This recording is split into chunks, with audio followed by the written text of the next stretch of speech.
بسم الله الرحمن الرحيم. الحمد لله وكفى وسلام على عباده الذين اصطفى. أما بعد فأعوذ بالله من الشيطان الرجيم. بسم الله الرحمن الرحيم.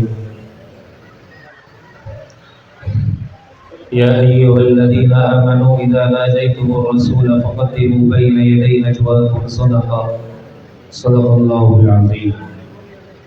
اللهم صل وسلم على سيدنا محمد النبي الأمي وعلى آله وسلم تسليما كثيرا كثيرا. سبحان ربك رب العزة عما يصفون وسلام على المرسلين والحمد لله رب العالمين. میرے محترم دوستوں اور بزرگوں،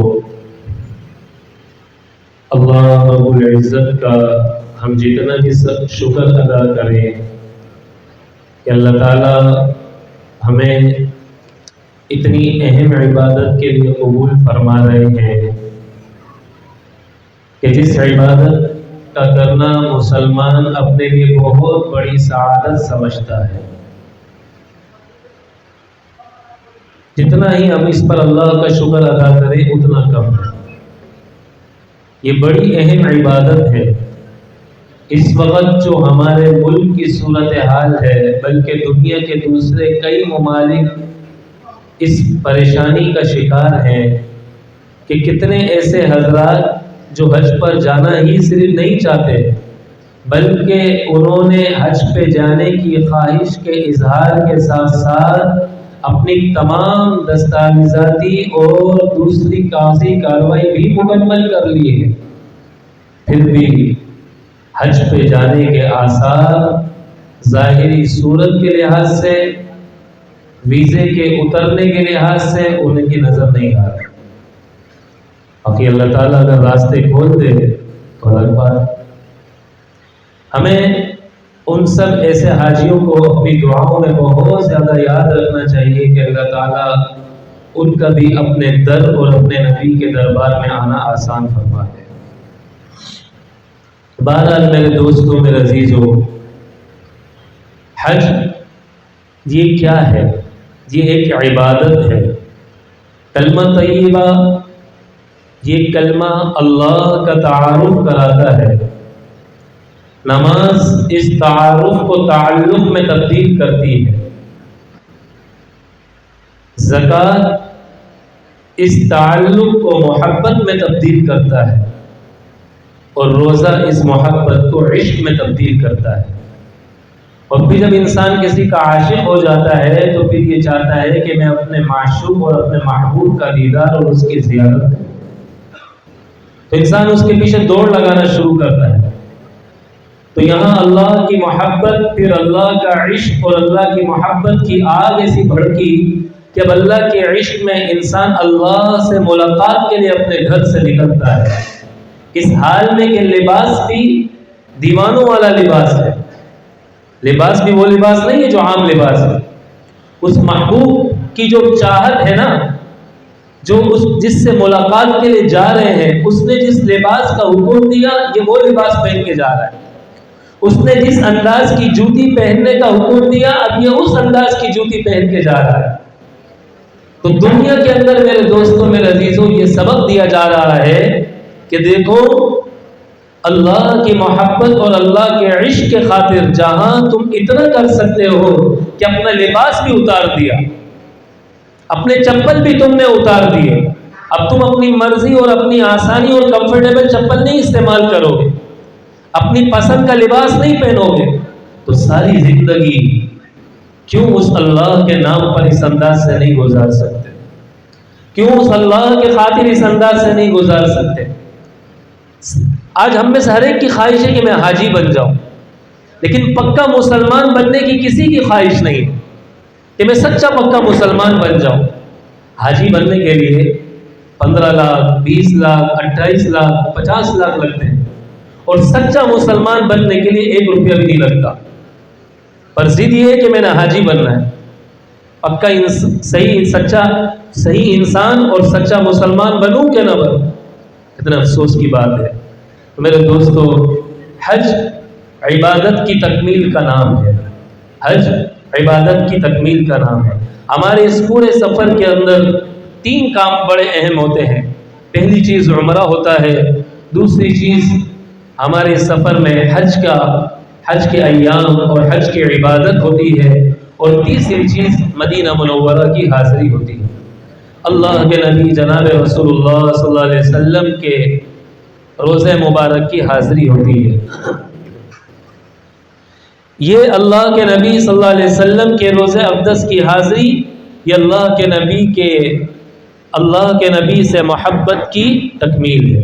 اللہ کے نبی سے محبت کی تکمیل کا نام ہے۔ مدینے کا سفر اللہ کے نبی سے محبت کی تکمیل کا نام ہے۔ اب یہ سفر 2 مقصد سے ہو۔ نمبر 1، اس سفر کے اندر ہمارے ذہنوں میں یہ ہو کہ میں آپ کی محبت میں سفر کر رہا ہوں، میرا مقصد اللہ کے نبی سے محبت اور اللہ کے نبی سے ملاقات ہے، اللہ کے نبی کی محبت ہے اور اللہ کے نبی سے ملاقات ہے۔ اور تیسری چیز میرے دوستوں، میرے عزیزوں، ہمارے اس سفر کے اندر ہمارے ذہن کے اندر یہ بات ہو، مائک صحیح نہیں ہے گڑبڑ کر، کہ مدینے کی محبت ہمارے دل میں ہو، اللہ کے نبی سے بھی محبت ہو اور مدینے کی بھی محبت ہمارے دل کے اندر ہو۔ اس لیے کہ مدینے سے وہ انسان محبت کرے گا جس کے دل میں ایمان ہوگا، جس کے دل میں ایمان کا ذرہ ہوگا، جس کے دل میں نبی علیہ الصلوۃ والسلام کی محبت ہوگی۔ یہ 2 چیزیں ہمارے ذہنوں کے اندر ہونی چاہیے مدینہ منورہ کے سفر کرنے سے قبل۔ مدینہ منورہ کا سفر کرنے کا مقصد یہ 2 باتیں ہمارے ذہنوں میں ہوں۔ 2 باتیں مدینہ منورہ کے سفر سے پہلے ہمارے ذہنوں میں ہونی چاہیے۔ نمبر 1، جب ہم مدینہ منورہ کا سفر کر رہے ہوں تو کثرت سے ہمارے زبان پر استغفار ہو۔ نمبر 1، کثرت سے ہماری زبان پر استغفار ہو، اور اس کے ساتھ ساتھ کثرت سے درود شریف کا اہتمام ہو۔ نمبر 1 استغفار، نمبر 2 درود شریف کا اہتمام۔ مدینہ منورہ کے سفر کا مقصد 2 باتیں، نمبر 1 اللہ کے نبی کی محبت، نمبر 2 مدینہ منورہ کی محبت۔ اور مدینہ منورہ سفر کرنے سے پہلے 2 چیزوں کے ذریعے ہم تیاری کریں گے۔ نمبر 1 خوب کثرت سے استغفار اور درود شریف کا اہتمام، اس کو اپنا معمول بنانا ہے۔ اور نمبر 2 مدینہ منورہ کے آداب، اللہ کے نبی کے روزے پہ حاضری کے آداب وہ کیا ہے؟ اللہ اکبر، اللہ اکبر۔ میرے دوستوں، میرے عزیزوں، اللہ والے جب اللہ کے نبی کے در پر آتے تھے، اللہ کے نبی کے دربار پہ آتے تھے سلام پیش کرنے کے لیے، آپ کے روزے پہ حاضری دینے کے لیے جب تشریف لایا کرتے تھے، سبحان اللہ، حال یہ ہوتا تھا نگاہیں جھکی ہوتی تھی، نبی کی محبت سے دل سرشاد ہوا ہوتا تھا، گردن جھکی بھی ہوتی تھی، حتیٰ کہ حضرت شیخ الحدیث مولانا زکریا صاحب رحمۃ اللہ علیہ کے بارے میں آتا ہے نا، آپ مدینہ منورہ سفر کے لیے تشریف لے جا رہے تھے، حضرت شیخ الاسلام مفتی محمد تقی عثمانی صاحب دامت برکاتہم العالیہ فرماتے ہیں کہ حضرت ہمارے یہاں تشریف لائے اور حضرت نے نماز ادا فرمائی، نماز کے بعد فرمایا بھائی بات سنو، اگر تمہاری طرف سے اجازت ہو تو میں تمہارا سلام اللہ کے نبی کو پیش کر دوں۔ ہم نے سوچا یار اتنے بڑے حضرت، ہم نے چاہا حضرت ہماری تو دلی خواہش ہے لیکن ہم زبان سے اظہار نہیں کر سکتے تھے، شاید آپ پر کوئی زحمت نہ ہو جائے، آپ پر بار نہ ہو۔ فرمایا بھائی بات یہ ہے ہم اتنے گناہ گار ہیں، اللہ کے نبی کے دربار میں کس منہ سے جائیں؟ اتنے گناہ گار، اللہ کے نبی کے دربار میں جانے کی شکل ہماری نہیں، کیسے جائیں گے اللہ کے نبی کے دربار میں؟ لیکن آپ کی امانت ہمارے پاس ہوگی تو اس امانت کو عنوان بناتے ہوئے، اس امانت کو بنیاد بناتے ہوئے کہ یا رسول اللہ فلاں فلاں نے سلام پیش کیا ہے، اس کا سلام لے کر ہم آپ کے پاس حاضر ہوئے ہیں، اور یا رسول اللہ میں بھی آپ کو سلام پیش کرتا ہوں۔ آج ہم کتنی آسانی سے چلے جاتے، کتنی آسانی سے چلے جاتے، جو سر سے لے کر پاؤں تک سنت میں کے سانچے میں ڈھلے ہوئے تھے، جن کی صبح سے لے کر رات تک ایک لمحہ سنت کے خلاف نہیں گزرتا تھا، جن کی غمی اور خوشی گھر کے اندر کا معاملہ ہو، بیت الخلا کا معاملہ ہو، بازار جانا ہو یا مسجد میں آنا جانا ہو، سب سنت کے مطابق ہوتا تھا۔ وہ بھی کیا کہہ رہے ہیں کہ میری شکل اس قابل نہیں ہے کہ میں اس انداز سے اللہ کے نبی کے روزے پہ چلے جاؤں، میں اس حال میں اللہ کے نبی کے روزے پہ چلے جاؤں۔ یقین جانیے میرے دوستوں، میرے عزیزوں، ہم دنیا کے اندر ہمارے جسم سے بدبو آ رہی ہو، ہمارے کپڑے سے بدبو آ رہی ہو، ہم کسی اچھی محفل میں نہیں جاتے، پڑوسی کو تکلیف ہوگی، صاف ستھرے ہو کے جاتے ہیں۔ کوئی بیٹھا ہوا ہو تو وہ کیا کہتا ہے، یار تمہارے اندر اتنی عقل نہیں ہے، اتنی تمیز نہیں ہے، اتنے گندے ہو میرے ساتھ بیٹھے ہوئے ہو، تمہارے جسم سے بدبو آ رہی ہے، تمہارے کپڑوں سے بدبو آ رہی ہے، اس کو تکلیف ہو رہی ہے۔ ہم یہ نہیں سوچتے جو میں نے ساری زندگی اتنے جھوٹ بولے، اتنی غیبت کی، اتنا میرا حسد کیا، میرے دل اتنا خراب، تکبر کیا، بغض کیا، عداوت کی، حسد کیا، میری آنکھیں اتنی آزاد استعمال ہوئی، زبان آزاد استعمال ہوئی، کان آزاد استعمال ہوئے، میرے سر سے لے کر پاؤں تک کے ناخن تک پورا وجود اللہ کی نافرمانی میں استعمال ہوا۔ ایک ایک اللہ کے نبی کی سنت کو میں نے ذبح کیا، اللہ کے نبی کی اور اللہ کی میں نے اتنی بغاوت کی۔ آج کس منہ سے میں اللہ کے نبی کے پاس جا رہا ہوں؟ کیا لے کے جا رہا ہوں؟ کیا ہے میرے پاس؟ کوئی ایک زندگی کا سجدہ ایسا ہے، کوئی ایک زندگی کا قیام ایسا ہے، کوئی ایک غمی ایسی ہے، کوئی ایک خوشی ایسی ہے، کوئی ایک بیٹھنا ایسا ہے، ایک معاملہ ایسا ہے میرا کہ میں اللہ کے نبی کو بتا سکوں، یا رسول اللہ جس طرح آپ نے بتایا تھا میں اس انداز سے فلاں معاملہ اپنی زندگی میں نے کیا ہے، میں آپ کے دربار میں حاضر ہوں۔ ہر اللہ کے نبی کی سنت کو ذبح کیا اور آج اللہ کے نبی کے پاس جا رہے ہیں۔ میرے دوستوں، میرے عزیزوں، یہ گناہ ہے۔ جو گناہ انسان زندگی میں کرتا ہے اس کی ایک بدبو ہوتی ہے۔ اللہ کے نبی نے فرمایا جب ایک مسلمان جھوٹ بولتا ہے، فرشتے اس کے منہ سے نکلنے والی بدبو کی تکلیف کی وجہ سے سینکڑوں میل دور چلے جاتے ہیں۔ دل کتنا گندا، زبان کتنی گندی، آنکھیں کتنی گندی، وجود کتنا گندا، اس بدبو والے اور گندے وجود کے ساتھ اللہ کے نبی کے دربار میں آ رہے، اللہ کے نبی کو کتنی تکلیف ہوگی۔ عثمان غنی رضی اللہ تعالیٰ عنہ بیٹھے ہوئے تھے، بیان فرما رہے ہیں، ایک شخص آیا، فرمایا لوگوں کو کیا ہو گیا ہے، ہماری مجلس میں آتے ہیں اور ان کی آنکھوں سے زنا ٹپک رہا ہوتا ہے۔ عثمان غنی جیسا شخص، صحابی رسول، ان کو تکلیف ہو رہی ہے تو اللہ کے نبی کو کتنی تکلیف ہوتی ہو۔ اس لیے میرے دوستوں، میرے عزیزوں، ہم ابھی سے نیت کریں کہ کوئی سنت میری زندگی میں ایسی ہو وہ چھوٹ جائے، ایسا نہیں ہو۔ صبح سے لے کر رات تک، رات سے لے کر صبح تک کوئی سنت نہیں چھوڑ۔ بہت معذرت کے ساتھ میرے دوستوں، اللہ کے نبی بیٹھے ہوئے تھے، کیسر و کسرا کے دربار سے وہاں کے قاصدین اللہ کے نبی کے پاس آئے، آپ علیہ الصلوۃ والسلام کے پاس آئے، دائیں طرف سے اللہ کے نبی نے چہرہ بائیں طرف موڑ لیا، بائیں طرف آئے، اللہ کے نبی نے دائیں طرف موڑ لیا، تو اللہ کے نبی نے ان کو دیکھا نہیں، کہا تم کس چہرے کے ساتھ میرے پاس آئے؟ انہوں نے کہا یا رسول اللہ، یا رسول اللہ تو نہیں کہا، کوئی مسلمان تو نہیں تھے، تو انہوں نے کہا کہ ہمارا خدا ہمیں حکم دیتا ہے کہ داڑیاں کٹاؤ اور مونچھیں بڑھاؤ۔ اللہ کے نبی نے فرمایا میرا اللہ مجھے حکم دیتا ہے مونچھیں کترواؤ اور داڑھی کو بڑھاؤ۔ ایک اللہ والے نے خواب میں دیکھا نا اور عرض کیا یا رسول اللہ، دنیا میں کوئی آپ کے سامنے آتا تھا، داڑھی اس کی نہیں ہوتی تھی اس کے چہرے پر، آپ اس سے چہرہ پھیر لیا کرتے تھے، کیا آپ کے انتقال کے بعد کوئی آپ کے روزے میں آتا ہے اور آپ کو سلام پیش کرتا ہے تو کیا آپ اس سے بھی چہرہ پھیر لیتے ہیں؟ اللہ کے نبی نے فرمایا ہاں میں اس سے بھی چہرہ پھیر لیتا ہوں۔ کس کو دکھانے کے لیے؟ کائنات کی سب سے خوبصورت ترین ذات، کائنات کی سب سے زیادہ خوبصورت اور حسین ذات اور حسین چہرہ وہ جناب رسول اللہ صلی اللہ علیہ وسلم کا ہے۔ سب سے بہترین ہیرو اللہ کا نبی جناب رسول اللہ صلی اللہ علیہ وسلم، آج ان کی زندگی چھوڑ کر مسلمان فخر محسوس کرتا ہے۔ ارے ہمیں ان کی زندگی اپنا کر فخر محسوس کرنا چاہیے۔ اتنے سارے لوگ محفل میں آئے ہیں، ایک بیچارہ امامہ پہن کے آ جائے وہ احساس کمتری محسوس کرتا ہے، اس کو احساس برتری ہونی چاہیے کہ کائنات کے سب سے بڑے ہیرو کی میں نے نقل کی ہوئی ہے، میرا آئیڈیل کائنات کا سب سے بڑا ہیرو ہے، جس سے بڑھ کر نہ کوئی پیدا ہوا نہ کوئی پیدا ہوگا، نہ اس کے دنیا میں آنے سے پہلے کوئی پیدا ہوا، اتنی بڑی ذات۔ تو میرے دوستو، ایک ایک سنت کو اللہ کے نبی کی ابھی سے اپنی زندگی میں پیدا کرنے کی نیت کر لیں اور معلومات حاصل کریں کون کون سی اللہ کے نبی کی سنتیں ہیں، ان کو میں اختیار کروں، تاکہ جب اللہ کے نبی کے روزے میں ہماری حاضری ہو تو اللہ کے نبی کیونکہ آپ علیہ الصلوۃ والسلام نے فرمایا جو میری روزے پہ آتا ہے من زارنی بعد مماتی، جس نے میری زیارت کی میرے دنیا سے جانے کے بعد، وہ ایسا ہے گویا کہ اس نے میری زندگی میں میری زیارت کی، اور جس نے میری زیارت کی میرے دنیا سے جانے کے بعد اور میری قبر پر آ کر سلام پیش کیا، میں اس کا سلام سنتا ہوں اور اس کو جواب بھی دیتا ہوں۔ اب ہم اس قابل ہو جائیں کہ اللہ کے نبی کو ہمارا سلام پسند آ جائے، اور اللہ کے نبی ہمارے سلام پر ہمیں جواب بھی عطا فرمائے۔ اور اللہ کے نبی نے فرمایا جس نے میری زیارت کی میرے روزے پر آ کر، فقد وجبت، اس مجھ پر واجب ہے کہ میں اس کی شفاعت کل قیامت والے دن کروں۔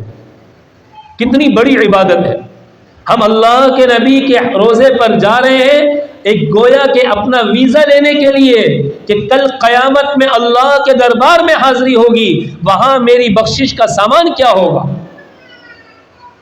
اس کی رسید آپ کو دی جا رہی ہے اللہ کے نبی کی طرف سے کہ فکر نہ کرو، تم میرے دربار میں آ گئے، اب کل قیامت والے دن میں اللہ کے دربار میں تمہاری شفاعت کروں گا۔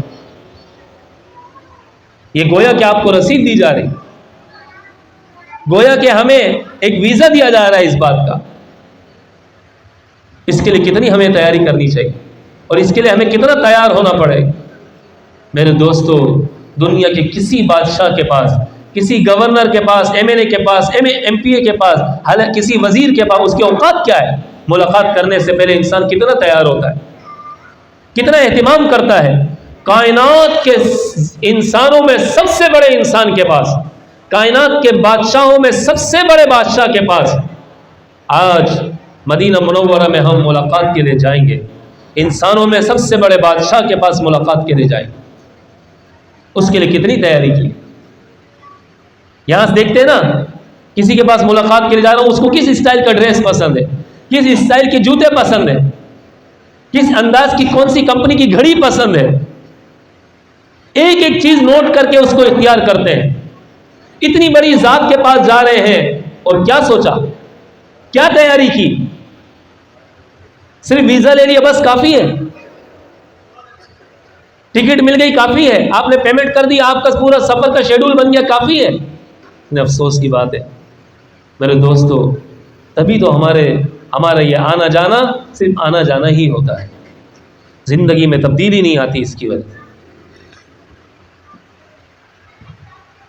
چینجنگ نہیں آتی، اس کی وجہ سے۔ اس لیے میرے دوستو، ہم اب مدینہ منورہ کے سفر کی تیاری ہماری اس انداز کی ہوگی۔ حج کے دن ہوتے ہیں نا، حج کا بیان ہو جاتا ہے، حج ہو جاتا ہے، حج ختم ہو جاتا ہے، ہم حاجیوں کو بولتے ہیں بھائی سارے جمع ہو جاؤ، مدینہ منورہ کے آداب اور مدینہ منورہ کے سفر کے بارے میں آپ کو بتایا جائے گا۔ حاجی آتے ہی نہیں، گنتی کے آتے ہیں، گنے چنے۔ کیوں؟ اس لیے کہ حج ہو گیا۔ حج سے پہلے اہتمام ہوتا ہے، بیان میں آتے ہیں، مجلسوں میں آتے ہیں، بڑا اہتمام سے سنتے ہیں، پوچھتے ہیں۔ وجہ کیا ہوتی ہے؟ دم نہ لگ جائے، دم نہ لگ جائے، اس لیے پوچھ کے چلو بھائی، اور کرنا بھی چاہیے اسے۔ لیکن حج کا جب عمل مکمل ہو جاتا ہے، پھر مدینہ منورہ کے لیے کوئی جمع نہیں ہوتا، کیونکہ اب خوف ختم ہو گیا نا دم کا۔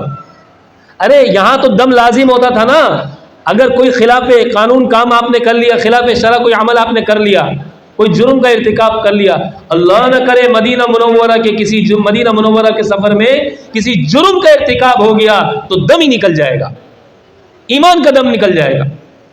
یہاں تو دم لازم ہوتا تھا نا، وہاں ایمان کا دم نکل جائے گا۔ ایک شخص کے بارے میں آتا ہے نا، دسترخوان لگا ہوا تھا، کھانا کھا رہے تھے، دہی لایا گیا، اس نے دہی کھایا، دہی کے بارے میں کمنٹس کیا، دہی بڑا کھٹا ہے۔ کیا کہا؟ دہی بڑا کھٹا ہے۔ فوراً آنکھ لگی، اللہ کے نبی خواب میں آئے، وہ کہا تجھے میرے شہر کا دہی کھٹا لگتا ہے؟ چل نکل جا میرے شہر سے، میرے شہر سے نکل جا۔ امام ابو حنیفہ رحمۃ اللہ علیہ کے بارے میں آتا ہے نا، جتنے دن آپ مدینہ منورہ میں قیام فرماتے، کھانا نہیں کھایا کرتے، پانی کم سے کم پیا کرتے، اور قضاء حاجت کی ضرورت پیش آتی تو مدینے کی بستی سے باہر جایا کرتے تھے۔ مدینہ منورہ کی بستی میں قضاء حاجت بھی نہیں کیا کرتے تھے، پیشاب پخانہ بھی نہیں کیا کرتے تھے۔ اتنا ادب تھا، اتنا اہتمام تھا۔ تو میرے دوستو، مدینے کا سفر بڑے آداب اور بڑے احترام کا سفر ہے اور محبت بھرا سفر ہے۔ اللہ کے نبی کی بھی محبت ہو، مدینہ منورہ کی بھی محبت ہو۔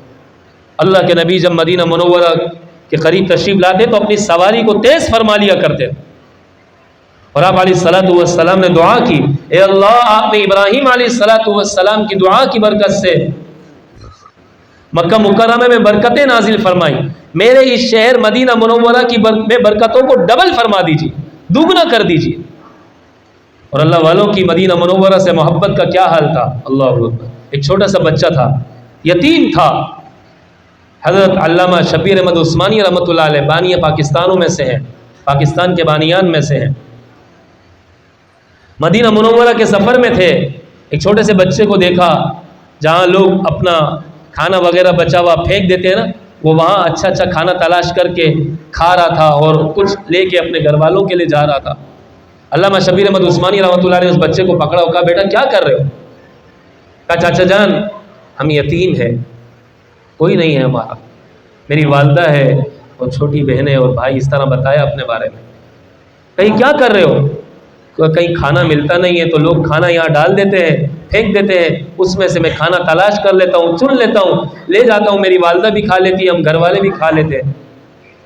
علامہ شبیر احمد عثمانی رحمۃ اللہ علیہ نے فرمایا بیٹے تم پاکستان میرے ساتھ چلو گے؟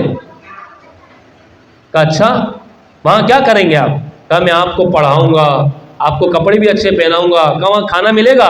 کہا کھانا بھی آپ کو کھلاؤں گا، سب چیزیں کروں گا۔ تو پھر یہ بچہ کہنے لگا چلے ٹھیک ہے، میں اپنی والدہ سے مشورہ کر لیتا ہوں۔ علامہ شبیر احمد عثمانی نے کہا بیٹے کل میں تمہیں فلاں جگہ ملوں گا اتنے بجے، تم یہاں آ جانا اس وقت پہ، کیونکہ اس کے بعد پھر میں نے آخری سلام پیش کرنا ہے، پھر میری روانگی ہے۔ چنانچہ چھوٹا بچہ اس وقت وہاں آ گیا اپنی والدہ سے مشورہ کر کے۔ والدہ نے کہا ٹھیک ہے بیٹا آپ کو سمجھ میں آتا ہے آپ چلے جاؤ۔ وہ وقت ایسا تھا کہ اعتماد ہوا کرتا تھا ایک دوسرے پر۔ یہ بچہ جب یہاں پر آیا تو کہنے لگا چاچا جان آپ مجھے وہاں کھانا کھلائیں گے نا، آپ مجھے وہاں پڑھائیں گے، مجھے کپڑے اچھے مل جائیں گے؟ کہا بیٹا ہاں ہو جائے گا۔ چنانچہ ابھی یہ ہاتھ پکڑ کے جب چلنے لگا تو کہا بیٹا میرے پیچھے پیچھے چلو میرے ساتھ۔ تھوڑی دیر میں علامہ شبیر احمد عثمانی دیکھا وہ بچہ غائب ہو گیا، رک گیا۔ کہا بیٹا کیوں نہیں آ رہے؟ اس بچے کی آنکھوں سے آنسو جاری۔ کہا چاچا جان مجھے نہیں آنا۔ کہا کیوں؟ کہا تمہارے شہر کے اندر تمہارے ملک میں یہ چیز ہے؟ گنبد خضرا کی طرف اشارہ کر کے کہتا ہے یہ چیز ہے؟ نے کہا بیٹا یہ تو نہیں ہے ہمارے پاس، اس لیے تو ہم یہاں آتے ہیں۔ کہا چاچا جان پھر بھوک بھی برداشت ہے، پھر پھٹے پرانے کپڑے بھی برداشت ہیں، پھر ہر قربانی برداشت ہے، پر یہ روزہ رسول اور یہ گنبد خضرا چھوڑنا برداشت نہیں ہے۔ چھوٹا سا بچہ، کیا ایمان ہے، کیا دل ہے، کیا محبت ہے۔ اس محبت کے ساتھ لوگ وہاں رہتے ہیں میرے دوستو، ان آداب کے ساتھ یہ سفر کیا جاتا ہے، ان آداب کے ساتھ یہ سفر کیا جاتا ہے۔ بہرحال میرے دوستو میرے عزیزو، جب وہاں اس انداز کے بعد جب ہم مدینہ منورہ پہنچ جائیں تو سب سے پہلے اپنا سامان اپنے ہوٹل میں رکھیں اور سکون کے ساتھ نہا لیں، دھو لیں، آرام کر لیں، تھوڑا سا طبیعت کے اندر حشاشیت آ جائے، تھوڑا سی چستی آ جائے، پھر اس کے بعد ریلیکس ہو کر اچھے کپڑے پہنیں، خوشبو لگائیں اور تھوڑا سا صدقہ دے دیں۔ اذا ناجیتم الرسول فقدموا بین یدی نجواکم صدقہ۔ ہر دفعہ کوشش کر کے اللہ کے نبی کے دربار میں جانے سے پہلے تھوڑا صدقہ دے دو، وہاں جو خادمین ہیں ان کو بھی کچھ کچھ دے سکتے ہیں۔ پھر اس کے بعد نگاہیں جھکی بھی ہوں، اللہ کے نبی کی محبت ہمارے دل میں جوش مار رہی، اور تصور کریں کتنی بڑی جگہ پر ہم آ گئے، کتنی اونچی جگہ پر آ گئے۔ نیت ہو ہماری اس بات کی کہ میں اللہ کے نبی کے روزے پہ حاضری دوں گا اور مدینہ منورہ میں نمازیں ادا کروں گا، ان دو نیتوں کے ساتھ ہمارا یہ سفر ہو۔ اور پھر اس کے بعد مدینہ منورہ کے سفر میں دو مواقع ایسے ہیں کہ جس میں اللہ بہت اہتمام سے دعاؤں کو قبول کرتے ہیں۔ ان میں سب سے پہلا موقع اللہ کے نبی کے روزے پر حاضری کا موقع ہے۔ آپ سلام پیش کریے، الصلاۃ والسلام علیک یا رسول اللہ، الصلاۃ والسلام علیک یا حبیب اللہ، الصلاۃ والسلام علیک یا خیر خلق اللہ، السلام علیک یا رسول اللہ، السلام علیک ایھا النبی ورحمۃ اللہ وبرکاتہ۔ ایک اس انداز سے آپ نے سلام پیش کرنا، دوسرا، اللہ کے نبی کے روزے پر آپ نے گواہی دینی ہے، یا رسول اللہ میں گواہی دیتا ہوں اس بات کی، انی اشہد ان لا الہ الا اللہ، کہ میں مسلمان ہوں۔ نمبر ایک، میں مسلمان ہوں۔ اللہ کے نبی کو آپ نے اپنے ایمان پر گواہ بنانا ہے۔ کل قیامت کا میدان ہوگا، اللہ کے نبی، آپ اللہ کے دربار میں کھڑے ہوں گے اور اللہ کے نبی آپ کے ایمان کی گواہی دیں گے۔ اس سے بڑھ کر کون گواہ ہو سکتا ہے حضور؟ اللہ کے دربار میں اس سے بڑا کوئی گواہ ہو سکتا؟ انی اشہد ان لا الہ الا اللہ وانک رسول اللہ، میں گواہی دیتا ہوں اس بات کی اللہ کے علاوہ کوئی معبود نہیں ہے، اور میں گواہی دیتا ہوں اس بات کی کہ آپ اللہ کے رسول ہیں۔ اور نمبر دو یہ کہنا ہے، اور میں اس بات پر گواہ ہوں انک قد بلغت الرسالہ وادیت الامانہ ونصحت الامہ وجاہدت فی اللہ حق جہادی حتی اتاک الیقین۔ یا رسول اللہ میں اس بات پر گواہ ہوں کہ آپ کو جو اللہ نے ذمہ داری دی تھی دین دنیا میں پہنچانے کی، آپ نے اس کو 100% انداز میں ادا کی، کیونکہ اللہ کے نبی نے صحابہ کو اس بات پر گواہ بنایا تھا۔ جب آپ کا حج تھا نا، حجۃ الوداع، تو اللہ کے نبی نے صحابہ سے عرض کیا کہ تم گواہ ہو کہ میں نے اللہ کی امانت تم تک پہنچا دی؟ صحابہ نے عرض کیا رسول اللہ ہاں ہم گواہ ہیں اس بات، یہاں ہم اس بات کے گواہ بن جائیں۔ اللہ کے نبی کو بڑا پسند، تو سب سے پہلے ہم نے سلام پیش کرنا ہے، دوسرا ہم نے اللہ کے نبی کو گواہ بنانا ہے، اور اس کے ساتھ ساتھ ہم نے اللہ کے نبی کے دنیا میں دین کے پہنچانے کی گواہی دینی ہے، خود اس کا گواہ بننا ہے۔ اور تیسری چیز، اگر کسی نے آپ کو کہا ہو کہ آپ ہماری طرف سے اللہ کے نبی کو سلام کہہ دیجیے، تو آپ نے اللہ کے نبی کو کہنا ہے یا رسول اللہ السلام علیکہ من فلاں۔ جیسے میں آپ سے کہتا ہوں کہ آپ تمام میں سے جو حج پر اس سال جا رہے ہیں، مدینہ منورہ ان کی حاضری ہو، تو آپ اللہ کے نبی کو میرا سلام کہہ دیجیے۔ تو آپ نے اس طرح کہنا ہے السلام علیکم یا رسول اللہ من یحییٰ، اس کا نام لے لیجیے۔ لیکن جس نے کہا ہے اس کی طرف سے، جس نے نہیں کہا اس کی طرف سے نہیں کہنا، یہ جھوٹ ہو جائے گا۔ اس کی طرف سے آپ نے نہیں کہنا، یہ جھوٹ ہو جائے گا۔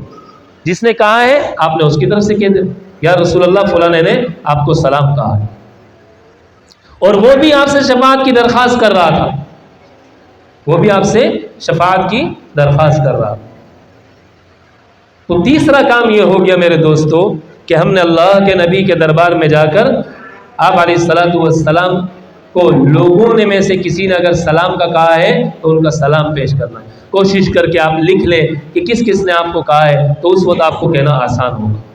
تو اللہ کے نبی کے روزے پر حاضری کے وقت ہم نے 3 کام کرنے ہیں۔ نمبر 1 سلام پیش کرنا، نمبر 2 اپنے ایمان کی اللہ کے نبی کو گواہ بنانا اور اللہ کے نبی کے دنیا میں دین کے پہنچانے کا گواہ بننا، اور نمبر 3 کسی نے ہمیں اگر یہ کہا ہو کہ آپ میرا سلام اللہ کے نبی کو کہہ دینا، تو ہم نے اس کا سلام کہنا۔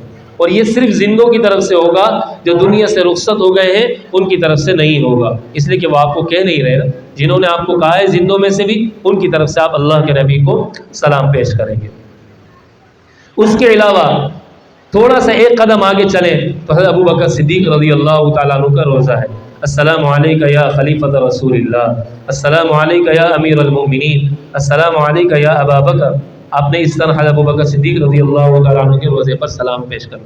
پھر ایک قدم اور آگے چلیں گے، حضرت عمر بن خطاب رضی اللہ تعالیٰ عنہ کا روزہ ہے۔ السلام علیکہ یا خلیفۃ رسول اللہ، السلام علیکہ یا امیر المؤمنین، السلام علیکہ یا عمر بن الخطاب۔ اور دونوں کے بیچ میں آپ نے کھڑے ہو کر کہنا ہے السلام علیکہ یا خلیفۃ رسول اللہ و ذجیعیہ، اے اللہ کے نبی کے سسر، اے اللہ کے نبی کے خلفاء، آپ دونوں کو ہماری طرف سے، میری طرف سے سلام۔ اس طریقے سے آپ نے ان دونوں کے بیچ میں کھڑے ہو کر سلام کہنا، کیونکہ دونوں اللہ کے نبی کے سسر تھے، دونوں اللہ کے نبی کے خلیفہ تھے، دونوں امیر المؤمنین تھے۔ پھر میرے دوستو قبلے کی طرف رخ کر کے اللہ کے نبی کے واسطے اور وسیلے سے اللہ سے دعا مانگنی، اللہ کے نبی سے نہیں مانگنی، اللہ سے مانگنی ہے۔ لیکن چونکہ آپ نے اللہ کے نبی کے دربار میں سلام پیش کیا ہے تو یہ قبولیت دعا کا وقت ہے، یہ قبولیت دعا کی گھڑی ہے، اس لیے آپ نے قبلے کی طرف رخ کر کے آگے بڑھ کے قبلے کی طرف رخ کر کے اللہ سے دعا مانگنی ہے۔ اور ویسے بھی آپ وہاں کھڑے ہو کے مانگ نہیں سکتے، وہ آپ کو فوراً دھکا دے دیں گے، آگے بڑھا دیں گے، تو ہم نے مقابلہ نہیں کرنا، ہم نے ان سے لڑنا نہیں ہے، جھگڑنا نہیں ہے، اور میرے دوستوں پورے مدینہ منورہ کے سفر میں ہمیں اس بات کی کوشش کرنی ہے کہ اللہ کے نبی کے روزے پر ہماری پیٹ نہ ہو، اللہ کے نبی کے روزے پر ہماری پیٹ نہ ہو. ہم چلیں تو اس انداز سے چلیں، رکے تو اس انداز سے رکے، نماز پڑھیں تو اس انداز سے نماز پڑھیں کہ اللہ کے نبی کے روزے پر ہماری پیٹ نہیں ہونی چاہیے. اور پوری مسجد نبوی کے اندر ہم اس بات کا خیال کریں کہ اللہ کے نبی کے روزہ کے سامنے اپنے پیر نہ پھیلائیں، ویسے بھی اپنے پیر نہ پھیلائیں، اور خوب تلاوت کا اہتمام کریں، وہاں زور زور سے بات نہ کریں، موبائل فون بند کر دیں. اللہ اکبر. اللہ صحابہ کو حکم دیتا ہے، یہ ہے میرے صحابہ جب تم میرے نبی کے سامنے آؤ تو آہستہ گفتگو کیا کرو. عمر بن خطاب رضی اللہ تعالیٰ عنہ اللہ کے نبی کے ساتھ بیٹھے ہوتے تھے، کسی کو بلانا ہوتا تھا تو کنکر اٹھاتے اور اسے مارتے اور اشارہ کر کے بلاتے تھے. یہ تو حال تھا. لا ترفعوا اصواتکم فوق صوت النبی، اللہ کے نبی کے سامنے زور سے مت بات کرو. صحابہ جیسی ذات کو حکم دیا جا رہا ہے، کتنی بڑی بات. اور اب موبائل وہاں استعمال ہو، موبائل میں ٹون لگی ہوئی ہو، میوزک لگا ہوا ہو، کتنے افسوس. اور اب موویاں بنا رہے ہیں. ارے ہم وہاں موویاں بنانے کے لیے گئے، یہ لاکھوں روپے ہم نے موویاں بنانے کے لیے لگائے. مکہ مکرمہ میں مدینہ منورہ میں بیٹھے ہوتے ہیں، لوگوں کو میسج کر رہے ہوتے ہیں. کسی کا میسج آ گیا، یار آپ کی ابھی تک پیمنٹ نہیں پہنچی، آپ کا چیک کلیئر نہیں ہوا. اللہ کی قسم دیکھو میں روزے کے سامنے بیٹھا ہوں، تمہارے لیے دعا کر رہا ہوں. انا للہ و انا الیہ. میں حرم میں بیٹھا ہوں، تمہارے لیے دعا کر رہا ہوں. میں حجر اسود کے سامنے ہوں، تمہارے لیے دعا کر رہا ہوں. لا حول ولا قوت الا باللہ العلی. سارے سفر حج کو ہم برباد کر دیتے، سارے سفر حج کو خراب کر دیتے. کتنے افسوس کی بات ہے. کہیں ہم نے دنیا کو بھی نہیں چھوڑا، بلکہ کچھ ساتھی تو میرے دوستوں عادت ہے نا زبان پر گالیاں دینے کی.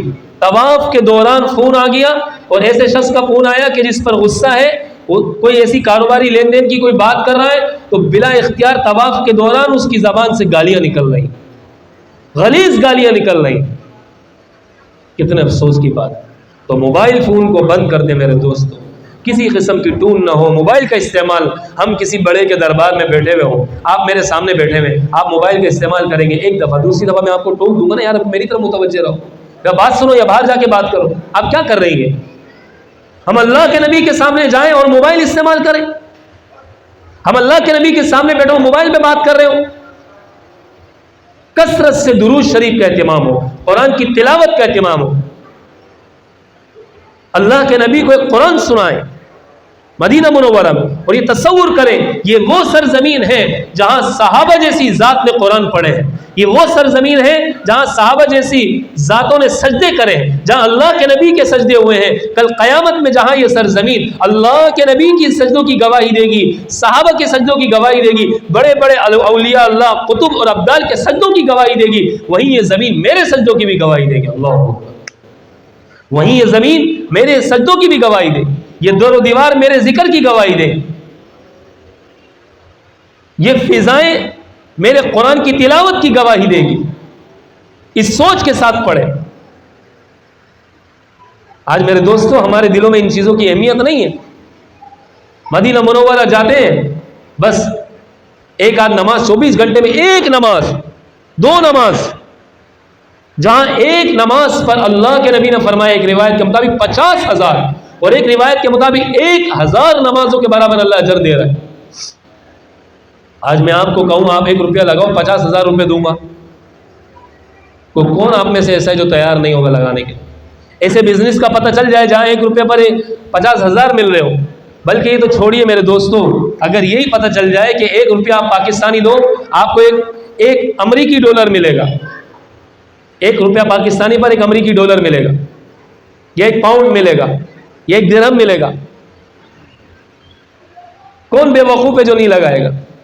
بے وقوف سمجھتے ہیں نا اس کو. اس سے بڑا بے وقوف وہ ہے، اس سے بڑا نادان وہ ہے، اس سے بڑا جاہل اور کم عقل ہے وہ جو اللہ کے جو ایسی سرزمین پہ جائے جہاں ایک پر اسے اتنے مل رہے ہو اور آخرت میں اتنی بڑی انویسٹ ہو رہی ہو، اور اس کے دل میں کوئی اہمیت ہی نہ ہو اس بات کی، کوئی عظمت ہی نہ ہو اس بات کی، کوئی احساس ہی نہ ہو اس کو.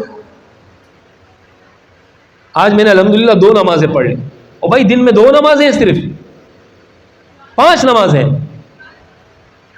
اللہ والوں کا تو یہ حال تھا میرے دوستوں، صرف اور صرف اپنی طبعی اور ضروری حاجت کے لیے مسجد نبوی سے باہر نکلا کرتے تھے، ورنہ مکمل مسجد نبوی میں بیٹھا.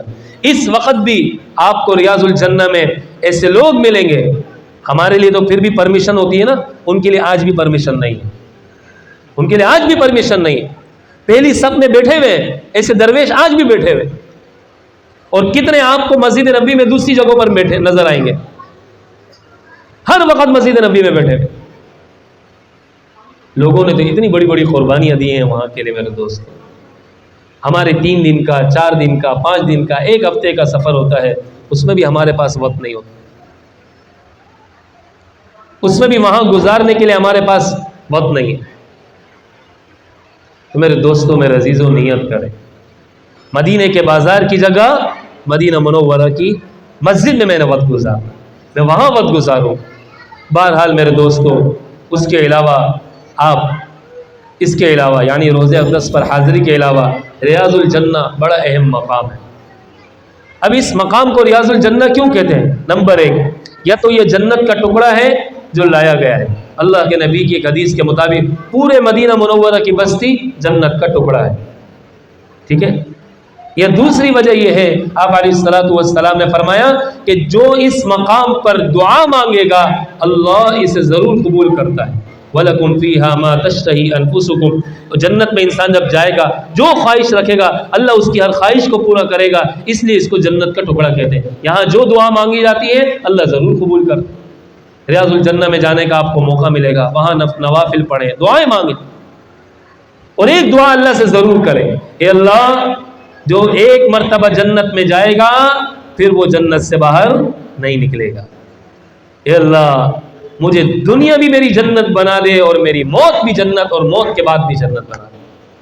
دنیا بھی جنت بنا دے، تو نے جنت میں تو داخل کر دیا نا، اب میری موت تک کی زندگی جنت بنا دے، میری قبر کی زندگی جنت بنا دے، اور میری آخر قبر کے بعد والی پوری زندگی جنت بنا دے۔ بس جنت میں آ گیا، اب میں نے جنت سے باہر نہیں جانا، اب میں نے جنت سے نہیں نکلنا۔ اور وہاں پر چند ستون ہیں میرے دوستو، ایک استوانہ عائشہ ہے، کوشش کر کے وہاں 2 رکعت ضرور پڑھنے کا اہتمام۔ ایک استوانہ توبہ ہے، وہاں بھی 2 رکعت پڑھ لیں، ہر جگہ پڑھنے نہیں دیتے ہیں، لیکن یہ ہے کہ کوشش کر کے ان کے ارد گرد ضرور پڑھنے کا اہتمام کریں۔ یہ کوئی ضروری نہیں ہے، کوئی حدیث سے لازمی چیز نہیں ہے، لیکن بزرگوں کا عمل ہے، بزرگوں کا عمل ہے۔ ایک استوانہ وفود ہے، یہاں اللہ کے نبی کے پاس صحابہ وفد کی صورت میں ملاقاتیں کیا کرتے تھے، باہر ملک سے آنے والے۔ استوانہ توبہ ہے، اسی طریقے سے استوانہ حنانہ ہے، وہاں سب لکھے ہوئے ہیں، ہر ایک ستون پر اس کا نام لکھا ہوا ہے۔ کوشش کر کے ان ستونوں کے پاس اگر آپ کو موقع ملے 2 رکعت پڑھنے کا، ویسے ملتا نہیں ہے، ابھی انہوں نے کافی سختی کر دی ہے، لیکن یہ کہ اگر کوئی نیت رکھے تو اللہ تعالیٰ پھر اسے دے بھی دیتے ہیں موقع، اتنا مشکل بھی نہیں ہے۔ تو بہرحال ادھر ضرور 2 رکعت پڑھنے کا اہتمام کریں، اور پھر دعاؤں کا بھی وہاں پر بھرپور اہتمام ہو۔ اس کے علاوہ بقیع ہے، وہ مختلف اس کا کوئی وقت ہے کھلنے کا، وہاں جا کر مختلف صحابہ اکرام رضوان اللہ تعالیٰ علیہ مجمعین کی قبریں ہیں، اللہ کے نبی کے اہل بیت کی قبریں ہیں، اللہ کے نبی کی ازواج مطہرات کی قبریں ہیں، وہاں ان کے ادھر جا کر حاضری دیں، ان کو ایصال ثواب کریں۔